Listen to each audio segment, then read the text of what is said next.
உத்தரகண்ட் மாநிலம் ரிஷிகேஷின் ஆன்மீக மையத்தில் அமைந்துள்ள புனித ரத்னமான கங்காதரேஸ்வர் கோயிலுக்கு வருக.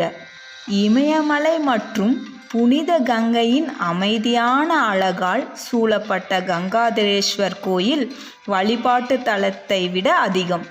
இது தெய்வீக இணைப்பு மற்றும் உள் அமைதியின் அனுபவம். காற்று தூபத்தின் நறுமணத்தையும் மந்திரங்களின் உச்சாரணங்களையும் தெய்வீகத்தின் அமைதியான இருப்பையும் சுமந்து செல்கிறது.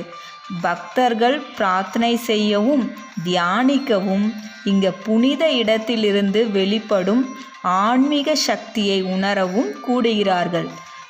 இருப்பதெல்லாம் இறைவனே, அந்த தெளிவ வேதாந்த ஞானத்தை கொடுத்த பகவான் ஸ்ரீ பூஜ்ய சுவாமி தயானந்த சரஸ்வதி அவர்களின் சமாதி இங்கு அமைந்துள்ளது.